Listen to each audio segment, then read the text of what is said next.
Before we can do anything, we need to be warmed up, and that's true for practicing as well as performing. A runner wouldn't dream of running a marathon before stretching and warming up first. It's good for your muscles, and it'll keep you from becoming injured while you practice, especially if you do a lot of repetitive type of playing. So I'm going to show you 4 warm-up exercises that are fairly complete. By the time you're through with these, you'll be ready to play just about anything. Let's start with our left hand.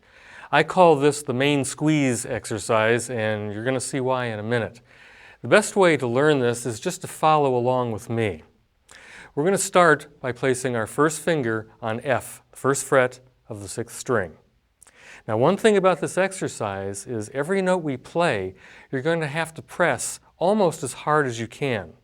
Now, you don't want to hurt yourself and you don't want to damage your guitar, but you're going to press much, much harder than you would if you were actually playing. And you're going to maintain this pressure throughout the duration of the exercise. So let's start by playing that F. Nice firm attack. And then we count to a slow 4. 1, 2, 3, 4. Now add your second finger, but maintain the pressure on both fingers. Press very hard, very firmly. 2, 3, 4. Now add your third finger. 1, 2, 3, 4. Squeeze hard. Fourth finger. 1, 2, 3, 4. Now at this point, what you're going to do is maintain the pressure on these 3 fingers and then move your first finger over to the 5th string and press that note as hard as you can. 1, 2, 3, 4. Now move your second finger over. 1, 2, 3, 4. Now here is where some people run into a few problems. When you lift up your third finger, your fourth finger is going to want to go with it, but you can't let it. So if this is hard for you, just take your right hand and hold your fourth finger in place while you move the third finger over. In time, you won't have to do this. Now maintain the pressure and hit that note. 1, 2, 3, 4. Now the fourth finger. 1, 2, 3, 4. And then follow suit all the way across the strings. 3, 4. 1, 2, 3, 4. 1, 2, 3, 4.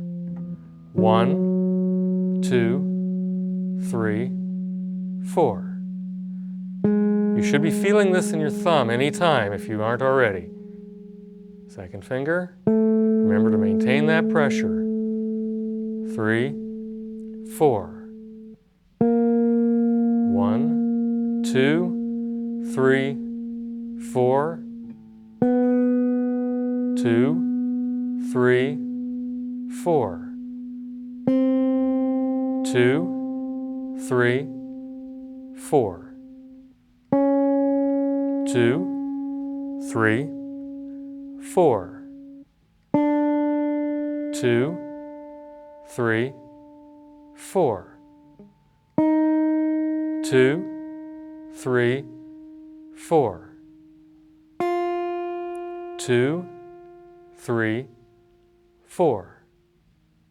Almost there. 3, 4. 2, 3, 4. And finally, 2, 3, 4. Now at this point, just drop your hand down to your side and let the blood rush back in there. Your fingers will probably feel a little stiff. That's normal. It's okay. Give yourself about 30 seconds to resume normal breathing, and then start over again at the 2nd fret and repeat the whole exercise. Now, contrary to what a lot of people think, many exercises are not meant to be sped up to develop speed. A lot of exercises, the better you get at them, you're going to slow them down, slower and slower and slower. The slower you do this exercise, the more good it will do, because you're holding down the strings even longer, of course. This will do a couple of different things for you.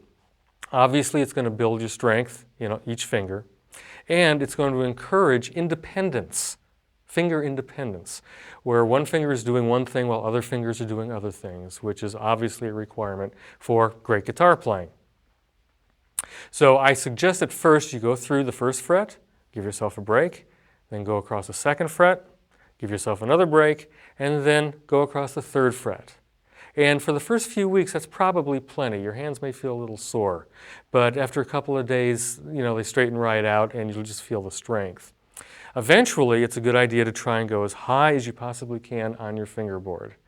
Another sort of benefit of this exercise is that by doing this slow enough, you'll find the personalities of every string at every fret. They all feel slightly different. When was the last time you spent this much time on one note? Maybe never. But by doing so, you're going to become much more intimately acquainted with the feel of your fingerboard. So practice that one hard.